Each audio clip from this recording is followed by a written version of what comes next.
Inspired by the life of the savvy and ambitious Colombian businesswoman Griselda Blanco comes a new Netflix original limited series. Griselda tells the story of a devoted mother who, with her lethal blend of charm and relentless savagery, creates one of the most powerful cartels in history. Witness Sofia Vergara's captivating transformation into the godmother of the underworld. Griselda, now streaming only on Netflix. We are watching a crisis unfold. We parents, more than ever, need to show up in a different way. If they're not paying attention, they're really crippling that child for later in life. All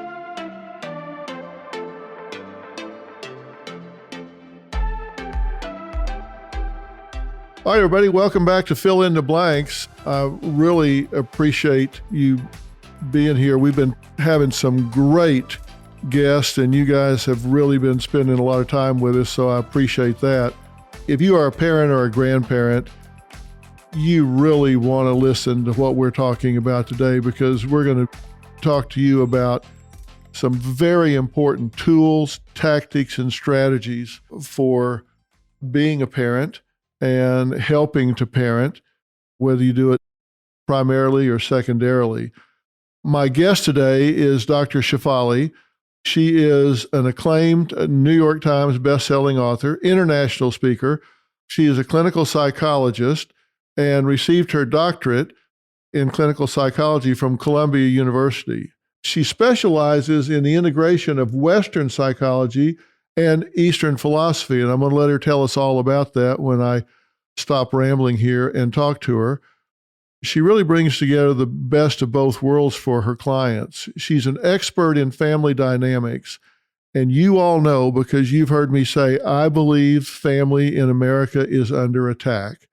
We need to do a good job of fortifying our families and making them stronger and stronger. She teaches courses around the world in family dynamics and personal development alike. And so we're going to take a deep dive with her. And she has a book that's coming out 2 weeks from today, actually. It's the Parenting Map, step-by-step solutions to consciously create the ultimate parent-child relationship. Dr. Shefali, thank you so much for being here. It's a pleasure. Thank you for having me. Well, you have dedicated and focused your work in an area that I think is so important, because I think families in America are under attack from so many different angles. And I'll talk about that as we go along. But you talk about something called conscious parenting. Tell us what you mean by that. Conscious parenting really, to me, is the answer for most of the troubles we're seeing today. And what it entails is the parent realizing the power they have in their influence and their connection over their children, but that they can lose that power if they muddy the parenting waters with misplaced expectations, with distraction, with lack of presence, with lack of inner wholeness. So from their own childhood, if they are still holding wounds or emotional scars that are unhealed, then that will obstruct their ability to truly connect with their children. And I believe that's what's missing in our families today. The parents' ability to pay attention, to be present, to be focused, and to know how to connect to these beings that we call children. And I think the influx of social media and all the fast-paced culture that we're absorbed in is really distracting our parents even more than before. So conscious parenting is about the parent realizing that their state of consciousness has such a deep impact on their children, and therefore the first person they need to raise is themselves. And I've often said, we're not raising children, we're raising adults. Everything your child will ever be, they're now becoming right now. Exactly. Whatever they're going to be ultimately when they grow up, in terms of their character, their values, their personalities, that's all obtaining right now. And so whether it's third grade, fourth grade, fifth grade, middle school, whatever, these parents are writing on the slate of who that child's going to become. And you're bringing up a great point. If they're not paying attention to what they're writing on that slate, if they're not paying attention to how they're engaging and role modeling for that child, then they're really crippling that child for later in life. That's what you're saying when you say, parent, you got to raise yourself first. You got to get yourself ready to do this important job. Absolutely. And we don't realize as parents how pivotal that moment by moment by moment in the here and now connection is, especially in the first 10 to 15 years of the child's life. And we miss those moments. And it's okay. It's part of being ordinary and imperfect. But if we miss too many moments and we don't seize the opportunities to truly plant in those seeds, then how is that child going to suddenly miraculously emerge into a resilient, empowered, worthy being? It's not going to happen by magic. It's this intricate sowing moment by moment that happens that parents need to show up for. And if they are stressed and burdened and overwhelmed and living in paranoia and fear and anxiety, then they're going to obstruct their capacity to do that very seminal, invaluable work in the child's childhood. This is Jess Betancourt, the host of DNA ID, the only true crime podcast that exclusively covers cases solved using forensic genealogy. DNA ID goes behind the headlines to answer your questions about this remarkable new crime-solving tool, how it works, how cases are selected, why the cases were unsolved for so long, and how the justice system is addressing it. I include input from law enforcement to give you the inside scoop that we all crave with a straightforward, no-nonsense delivery. You can find DNA ID on any podcast platform. Episodes come out weekly on Mondays. I'm Dr. Megan Sachs. And I'm Dr. Amy Sloshberg. And we're the host of the podcast Campus Killings. Our show covers some of the most sinister crimes to take place on or around school campuses, or the cases we discuss have a school-connected theme. And with the new school year comes an all-new second season of Campus Killings, which will debut on September 16th, 2023. But if you want to listen to Campus Killings now, you can binge all the episodes from season 1, available everywhere you listen to podcasts. I've said to parents so many times, you're not going to be the only voice in your child's ear. So you better be the best voice in your child's ear. There can be a lot of people talking to that child through the media, social media, their friends, outside influences. So you better be a clarion voice. You better be the best voice. I feel that more and more strongly today than I did 30 years ago, because I think there's more noise competing for that child's attention. What do you think is the parent's biggest challenge in being that best voice in your child's ear right now? Is it their deficits? Is it overcoming all that other noise? What's the biggest challenge that parents face right now? It's complex, but I will say that it's also quite simple. So the simple part of it is this. When your child is between the ages of 0 to 7, you have, I don't want to say complete, but pretty much total power to create not the child, but the conditions within which your relationship can be foundationally imprinted upon. You do have that influence in those early years.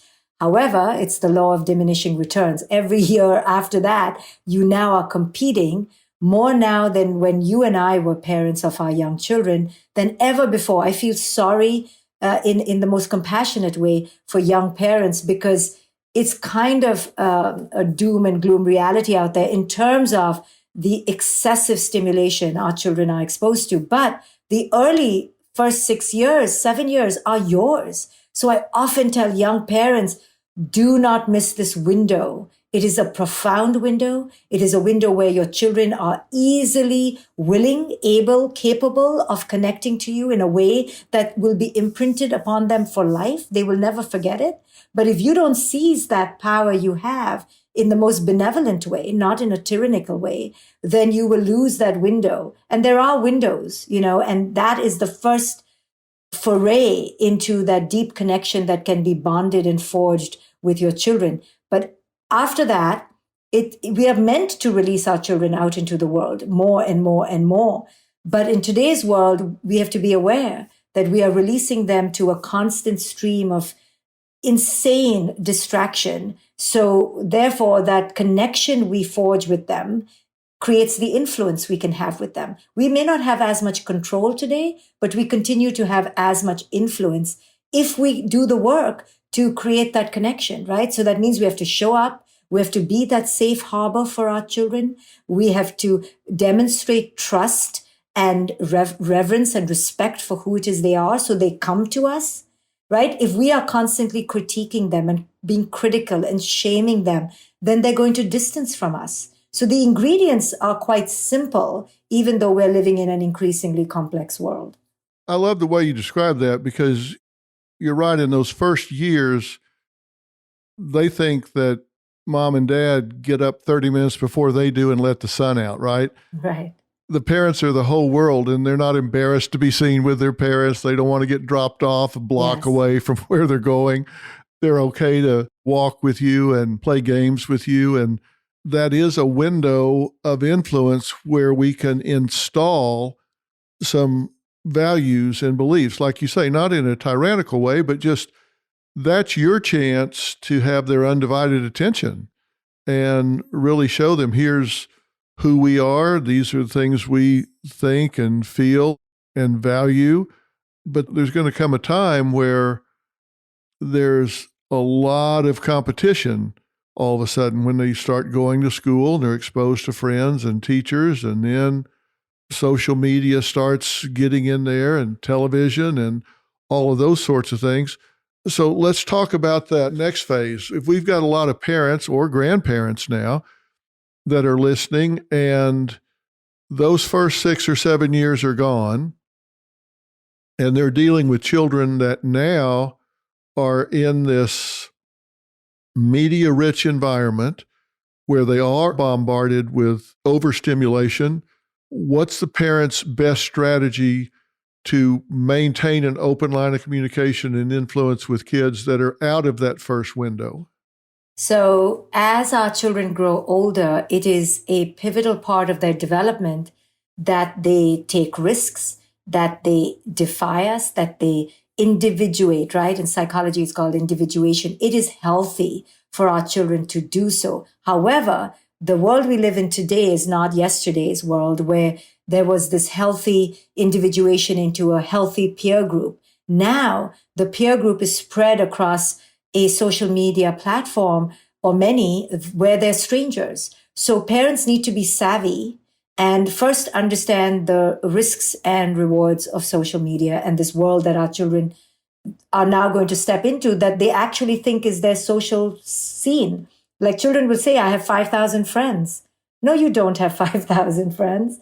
But this is how children talk today. So parents need to be aware of the tremendous risk of this illusion called social media and how toxic it can be for a child's self-esteem. And the only way that parents can combat the influence is if they fully understand its dangers in their own life and see their own addictions. So I often tell parents, and this may not be popular, that no screens till teens, at least, because the brain is still developing and children cannot handle this constant dopamine influx. I tell parents that it's like giving your kid crack cocaine at 13. So limit it, have strong boundaries, be unpopular with your child. It's okay. Meet with the other friends' parents and develop a council. Now that's what parents have begun doing, that they all agree to not have social media when they're on a play date or when they're at the birthday party. So you can join together to have some buffers for your children. But again, leaving social media aside, in this next phase of development, it's really important for parents to show up as that safe harbor. What that means is you, as your child grows up, you have to step out of center stage into backstage, but you still are a powerful prop, a guide, an usher, a backbone. But that's what you need to be. It's this delicate dance of allowing your children to fall and fail because they must do it so they can practice what it means to get up. But you are there as the backup plan, and a strong backup plan, a plan where they want to return to, where they want to come back home to. So that means you have to watch yourself when you're overly sermonizing your children, overly lecturing your children, overly judging and critiquing your children. My daughter is 20 right now, and I know you have adult children. Man, I cannot say one judgmental thing from a place of unconsciousness, because she'll catch me right away. And she'll say to me, Mom, you're projecting onto me. That's the curse of having a psychologist's daughter. Mom, back off. These are your expectations. Mom, I'm not living your life. Children are so savvy these days, and rightly so, in a healthy way. And what they're saying to us parents is that I need you to listen to me, to respect my opinions, and then guide me from a place that serves my essence and my authenticity and not yours, right? So we parents have so much to pay attention to in this next phase of development. Yeah, the shorthand version of that around my house is, don't you Dr. Phil me. Yes. They put up the stop sign there. But you're really right. And I want parents to understand that it is the natural thing as kids get into their teenage years and early teens, and then more so in the later teens, for the child to branch off and break away from the parent, right? I've often told them the more they dominate and control their child, the more radical that breakaway will be. If you let the child be an individual growing up, then that'll be a gradual individuation. If you don't, it will be a more radical, rebellious sort of thing, whatever it takes in their mind to get away and stand on their own 2 feet. But it's going to happen. It's supposed to happen, right? It's supposed to happen. And sometimes parents will extol their child's virtues and say to me, my child is so good. My child and I talk every single day, and I'm my child's best friend. And, for me as a psychologist, it's just one red flag after another red flag. Oh, my gosh. After another red flag. Yeah. Because the child is supposed to be moving away from you and discovering who it is they are, and not be enmeshed and stuck to your apron strings, right? So parents mistake closeness for enmeshment, and enmeshment for closeness. And that is because of the parents' own toxic desires to feel needed, to feel like they are still worthy, that they have an identity. And that's really one of the greatest parental pitfalls, is the parents' own need to be significant in the child's eyes. And in doing that, they use their children for their sense of worth and identity, and never let the child find their way. And that's why we're raising this generation of these very fragile children, and very enmeshed, overly identified as being parents. And this is a failure, I believe, and we need to remedy it with compassion and understanding, but we need to do so quite immediately. Well, let's talk about that for a minute. You have tips on parenting, and your number 2 tip, if I can just read this, it says, reframe every struggle with your child as an invitation for your personal growth and awareness. When you make this internal pivot, you begin to shift how you view your child and how you relate to them. Can you commit to asking yourself, what does this moment say about me? Just this one pivot has the power to change your entire dynamic with your children. So you're saying, can you commit to asking yourself, what does this moment say about me? Now, here's my question. Based on parental legacy, based on the fact that there is a generational legacy, a parental legacy, that anonymous poem, Children Learn What They Live, is so profound. If a parent grew up in a dysfunctional home, if they grew up with broken parents, they come from divorce, they come from alcoholic parents, they come from a violent home or whatever, where do they find the insight, the energy, the resource to do this seemingly simple thing that you're talking about? Can you commit to asking yourself, what does this moment say about me? How do they find that and get that direction when they're a product of broken parenting themselves? Right. I get this question so often in another way when people ask me, your work in conscious parenting is about becoming conscious. But how do I become conscious of that that's unconscious? Here's the way you do it, or the way it will be done to you. Our life will eventually fall apart to such a degree that we will hit the rubber will hit the road, so to speak, which means our ego, our coping strategies will eventually stop working. And one day we will have this rock bottom moment, which I, as a therapist, wait for, not in a perverse way, but in an invitational way, because it's that rock bottom moment. So that last fight with your 16-year-old, your fifth grader is dropping out of school, your 20-year-old refuses to talk to you. All these pivotal moments of pain will happen where your ego is forced to surrender and you're forced to say, okay, what in me now needs to heal? So sadly or gladly, pain is the way that we come to our greatest awakening. I often say pain is the greatest portal for our transformation. But till that happens, we will keep being dysfunctional.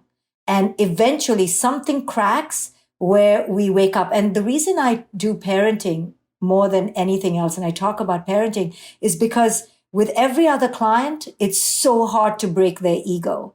But with the parent, I have found, because of our intense love and devotion for our children and our inability to really see them in pain, that I find that the defense of the parent cracks a little bit, and I can get in there and help them to see how so much of this is a repetition of their own childhood. And finally, because they love their children so much, the parent is slightly willing to see how they are so co-creating these patterns.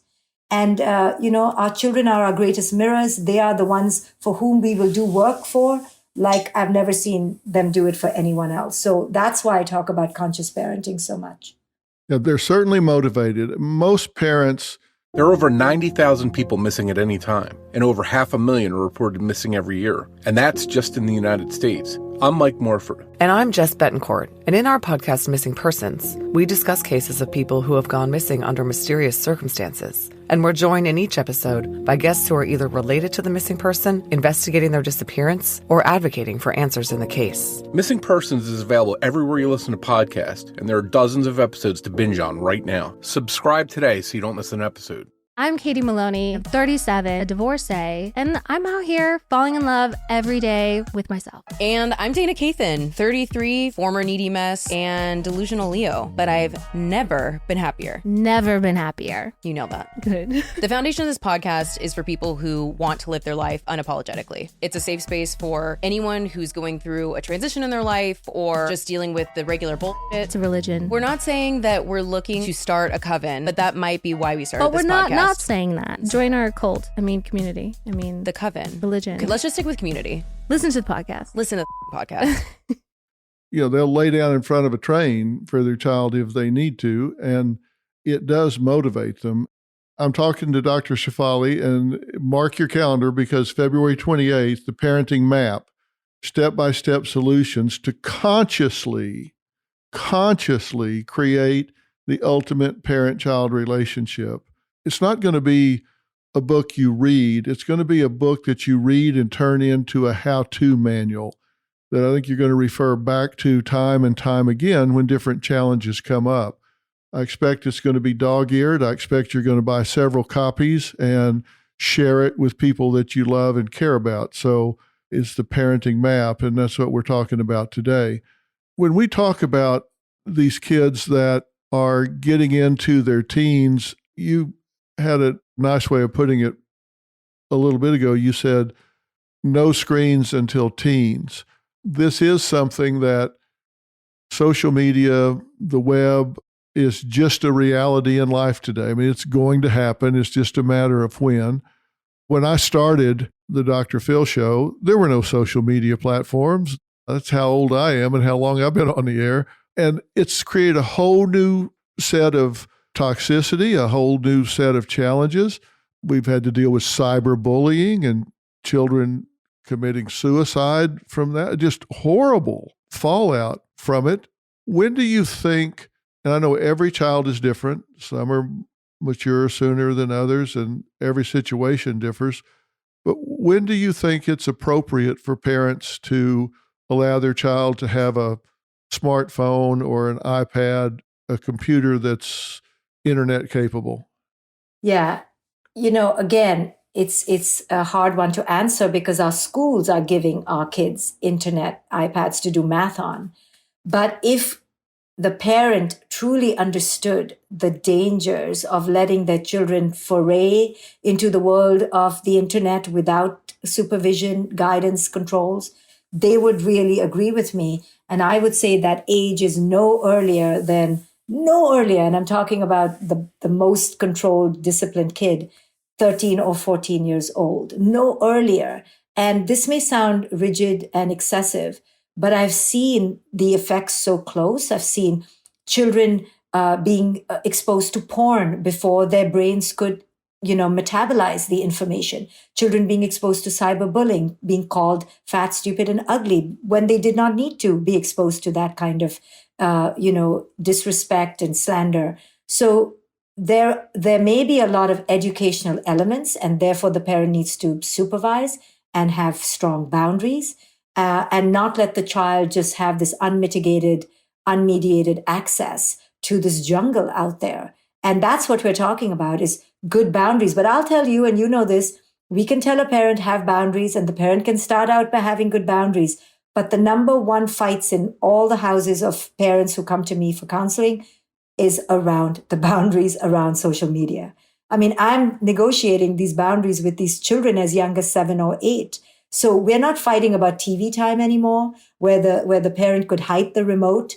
We are talking about the child's phone. So we've given them a phone or a device too early, before their time. And now we are having fights and conflicts over something we should have never given to them in the first place. So parents, don't feel like you're the bad guys if you have strong boundaries around social media. And don't be afraid to institute them, because you're really allowing your children to do things like we used to do it in childhood, like get bored, be creative, stare outside a window, pick up a pen and doodle and draw. These are all things that are pro-healthy development that our children are now being robbed of because of our own and their screen addiction.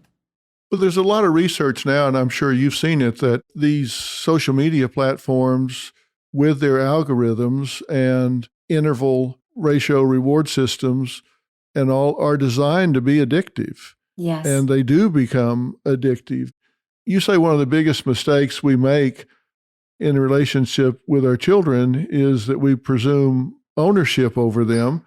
I'm really curious, and I have an opinion about this that I'll express too, but I want to know yours. Do you think this generation of children, and by that I mean those that are now, I guess it probably cuts across 2 generations, but those that are starting into the primary grades of school up through college, are being too coddled and protected by parents and then by extension teachers and professors now? Or do you think they're just smoothing the way for them? Too coddled, or are they just trying to help them make it through?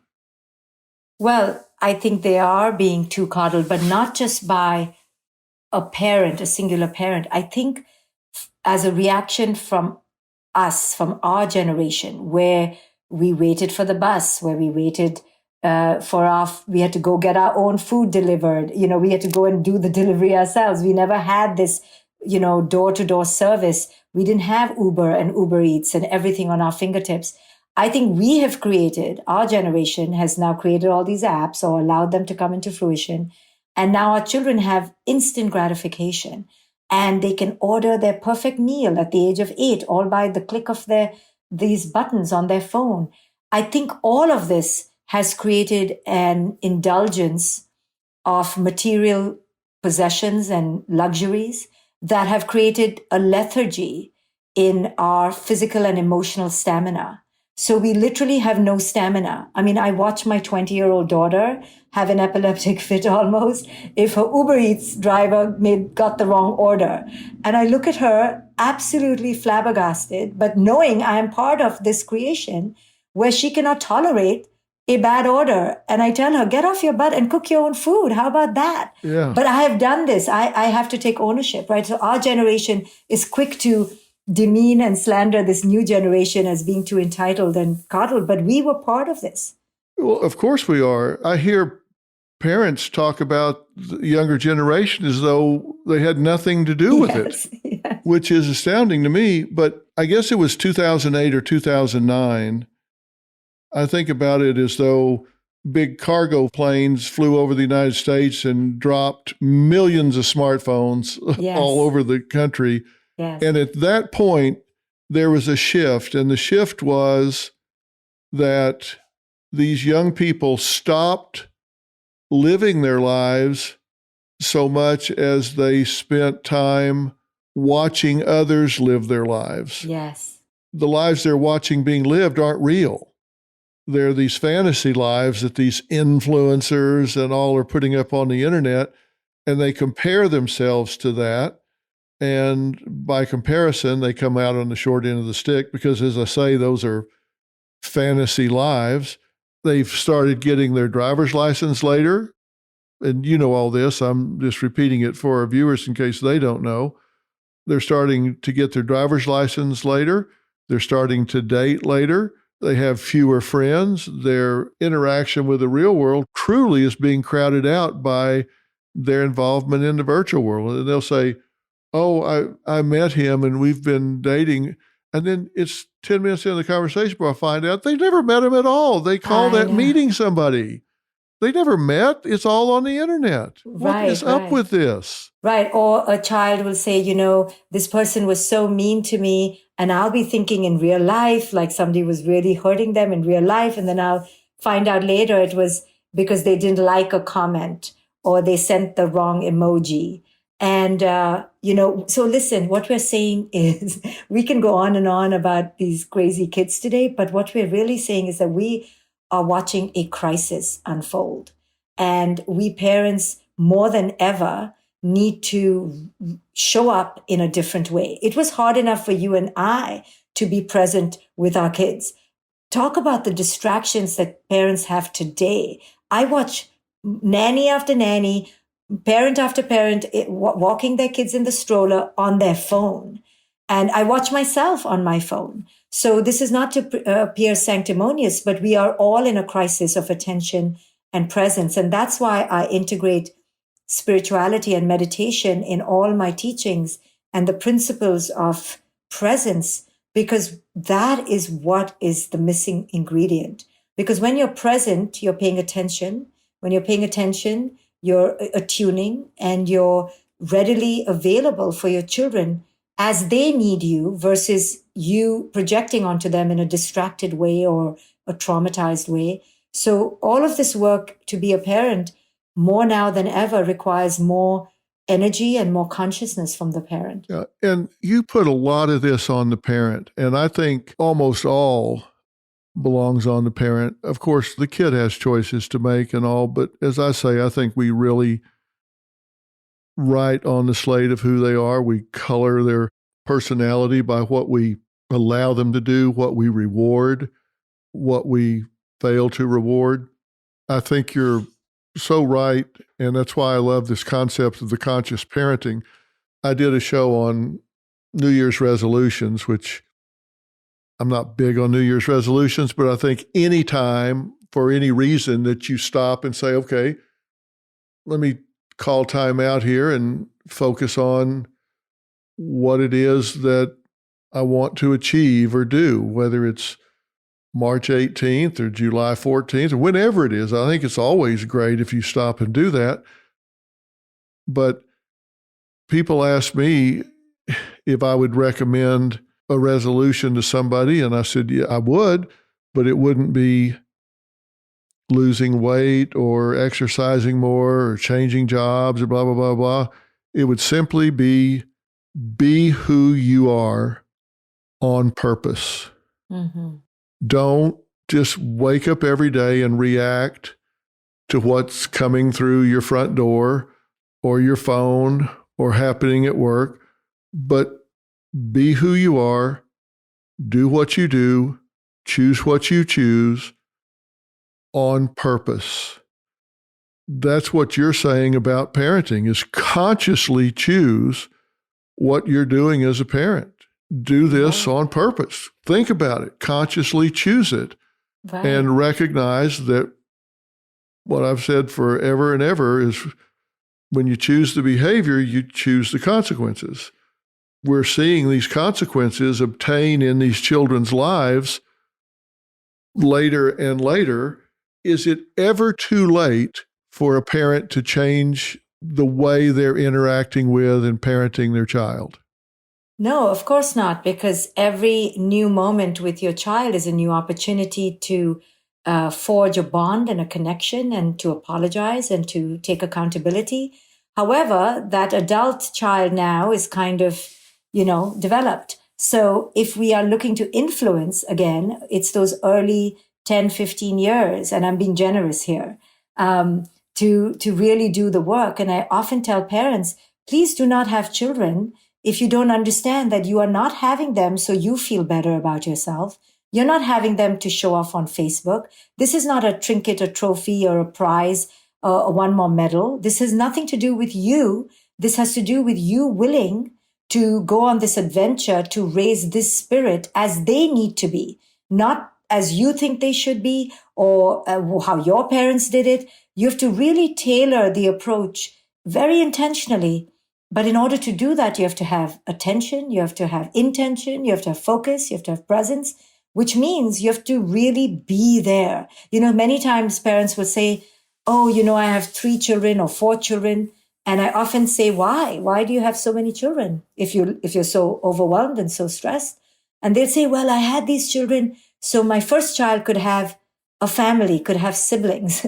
Never mind, it's mayhem in the house and the first child couldn't, be bothered with the other children. Now the parent is in a tizzy because these children don't get along. And I often tell parents that we start the parenting journey on such a misconception. You're not having children for any reason. It shouldn't be for any reason except that you've decided that you're willing to raise this being as they need to be. Don't do your older child a favor. Don't do your grandparents a favor. Don't do your husband a favor or your partner. Do it because you understand what it takes. And what it takes is, it's not going to be pretty for your ego. It has to be for that child's essence. Yeah, and that really takes some forethought. I know now we see our birth rate dropping down to really dangerous levels as far as this country is going in terms of sustaining. So everybody's wanting people to have children, but you really have to think about this before you do it, because there's nothing involved in proper parenting except sacrifice. Mm-hmm. There's a lot of rewards, of course, but it's sacrifice, sacrifice, sacrifice.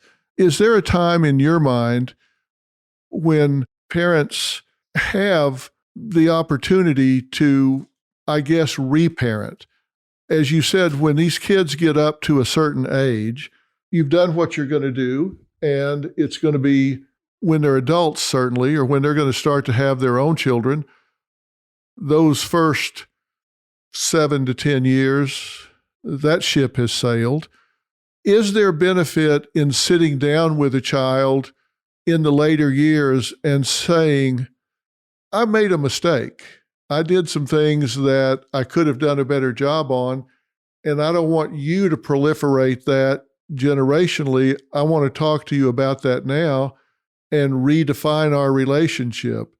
And I call that reparenting sometimes instead of just continuing on the journey. Is that worthwhile?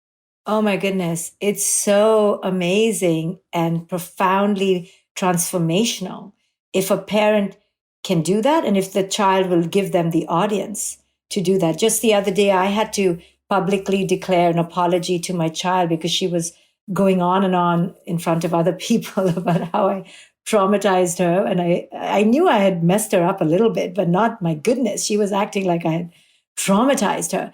But instead of getting defensive, I just said, I was just ridiculously pushy, and I publicly declare an apology. And she said, you're forgiven.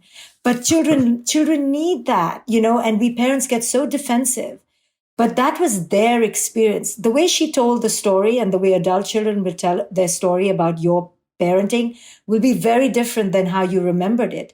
And Oh, often my we God. parents so different, and they remember every mistake, right? They will not remember all the good times, that all the times you salvaged the situation and showed up. They will remember your unconscious moments. But that's such a beautiful thing, because what that means is that they're still holding some pain around that, and they're asking to be validated. And the fact that they bring it up in adulthood, as annoying as it is, and as, shortchanged in terms of memory, and it's just, their own story being told, it's a powerful opportunity for parents to take that moment to heal and to say, you know what? I may see it differently, but I hear you. I see that you're still holding a grudge and you're really in pain about my unconsciousness, and I was foolish. And I really want to tell you that I apologize for hurting you. It doesn't take anything for us to do that, but some parents will just not do it because they get so defensive, which is the reason why the child is still holding on to that grudge. So reparenting is an endless opportunity to heal, to take accountability, to release your child of their grudges. What a wonderful thing if we can do that for our children. Yeah, I tell parents, don't be a right fighter here. Perception is reality. If that's their belief, and you don't want to enable delusional behavior, but if that's their belief and that was their experience, then instead of being defensive about this, you can say, okay, I hear you. I get it. I get that that was your experience, and I'm really sorry. And if you'll give me the chance, I'll do better. It's real hard to continue rebelling against that. It's real hard to continue resenting that. Mm-hmm. And it's real hard to keep that chip on their shoulder. It's a gift to them. It sets them free. It sets you free.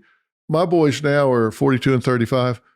They're 7 years apart. I've always said, you never finish parenting. You just start doing it from a distance. Right, right. They're both now parents, and I watch them. I remember when our oldest was like 1.5 or 2, we were in a restaurant and he just went off the deep end and was crying and screaming. I remember Robin telling him then, when you're 16, I'm going to get you for this. and then when he had little ones, he remembered that we used to joke about that. And then his kid would go off the deep end. And it's funny what they remember and value across time. If you can have that open dialogue, it's funny looking back, we never tried to be our children's best friend. Yep. We tried to be their parents and not win a popularity contest. We have, I think, so much better relationship with them now as adult children to our parenting from a distance than if we'd tried to be their best friends then. Yes. And parents don't realize you're going to pay for this later if you screw it up now. If you do it right now, you're going to reap the benefits later. Yes. It's just not making yourself feel better in the moment, but doing what is in the child's best interest in the moment and knowing you're going to reap that benefit later. They have a backwards way of analyzing this.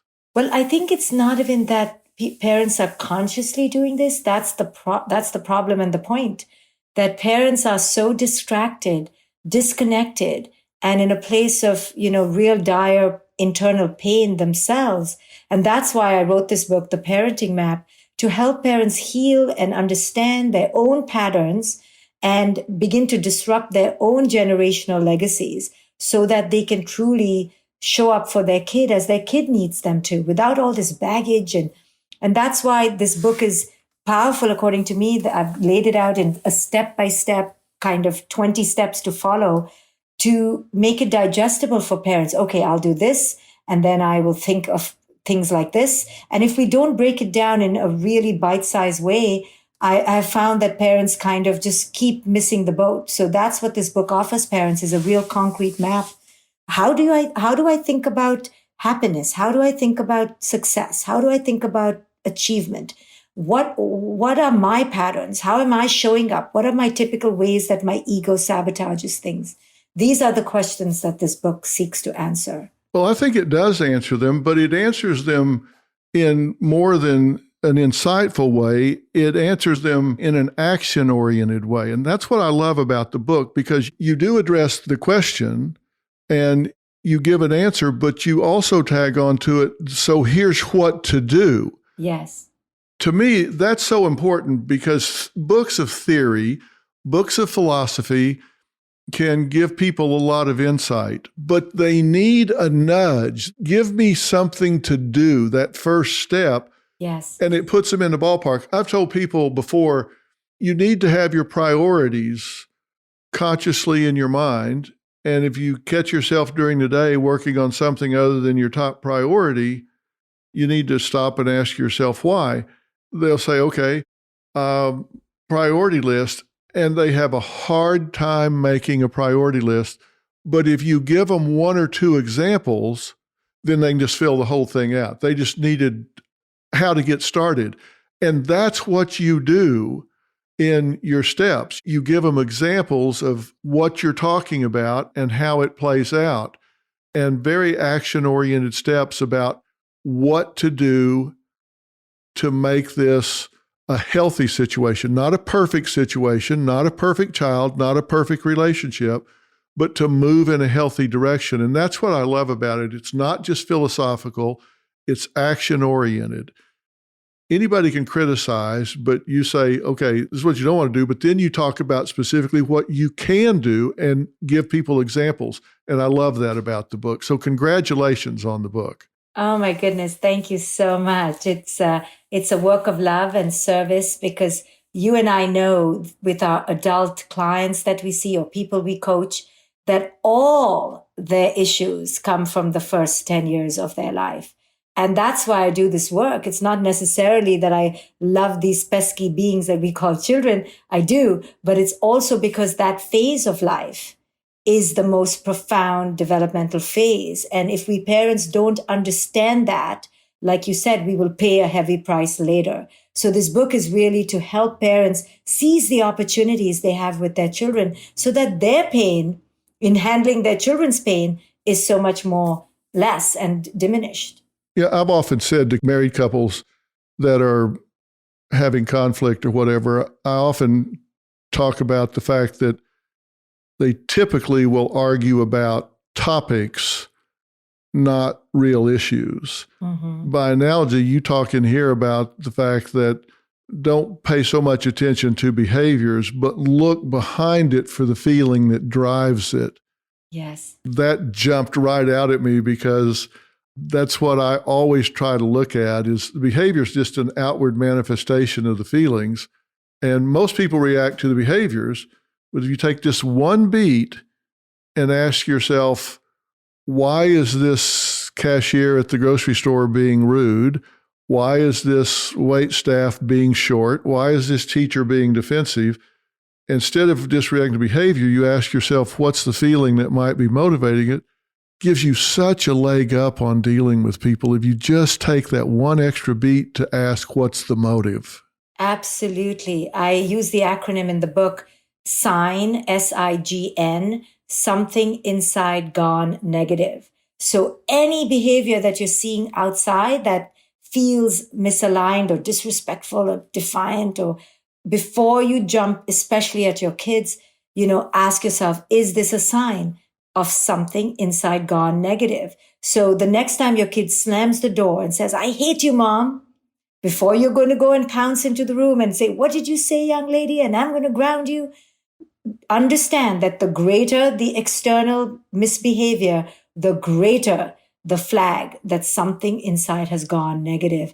And your job as a parent is not to take it personally and get hooked, because that's your ego saying, hey, how can you talk to me like that? What about me and all the things I do for you?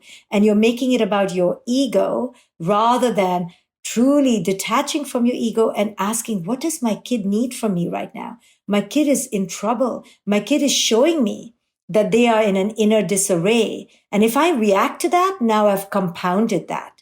So that's how we parents create dysfunction, is we compound the issues because we make it all about our ego. Yeah. Once you let that go it sure makes everything so much easier. It sure makes it so much easier. Now, we have a common friend. You've worked with Oprah. Yes. What's that experience been like for you? You know, as most people's burgeoning dreams to get their message out there, I too wanted Oprah to celebrate my work, but she wasn't a parent.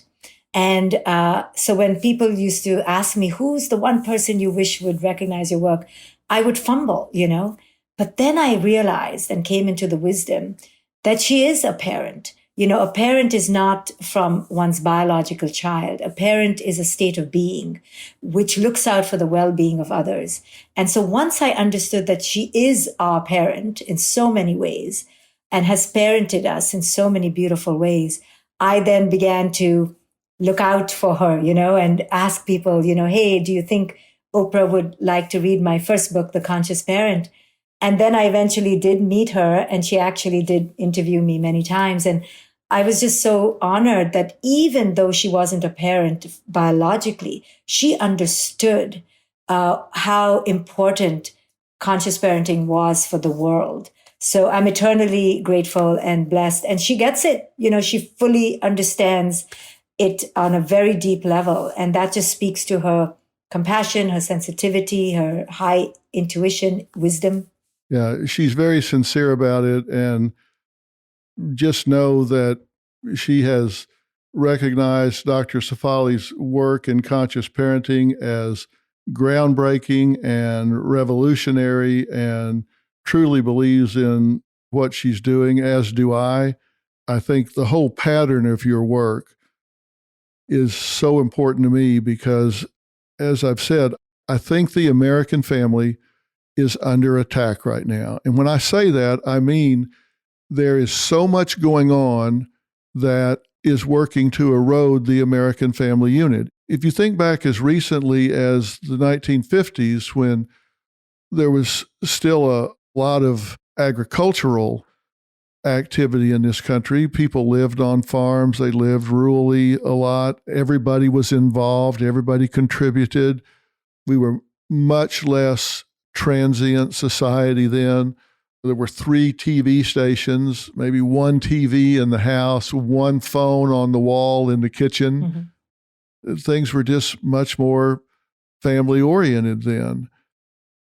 And now, here we are today in 2023, and so much is competing with family time, social media and the computer, and being so highly mobile as a society, and kids getting exposed to so much so soon before they have the emotional maturity to deal with it. It's just making it harder and harder for the family to develop and stay together as a unit. What you're talking about here in your book, The Conscious Parent, The Awakened Family, A Radical Awakening, and your book that's coming out 2 weeks from today, The Parenting Map, Step-by-Step Solutions to Consciously Create the Ultimate Parent-Child Relationship. All of this body of work goes right to my concern about fortifying the family and doing it generationally, because when you do it with the kids, then they're going to be better parents, and then they're going to be better parents. And I don't think of you as having a philosophy as much as I do a movement. So God bless you for the work you're doing. Oh, it's a pleasure to have shared it with you, and an honor. And thank you for all that you do as well. And thank you for having me on your show. It's such an honor. Well, I look forward to us talking again, which I know we're going to do very soon. And I hope it'll be one of many conversations we'll have in helping families in America. So I appreciate you being here today. Again, my guest is Dr. Shefali. You can pre-order it today, but her book is The Parenting Map. I highly recommend it. There are a lot of tips in there. As I say, you don't have to guess at how you implement the philosophy. She really gets specific about that, and it will help you. It will help your family. I won't tell you need it. I will tell you you deserve it. You deserve it. Your children deserve it. Your family deserves it. Doctor, thank you so much. We'll talk again very soon. Thank you. Thank you very much. All right, you bet. Thanks, Doc.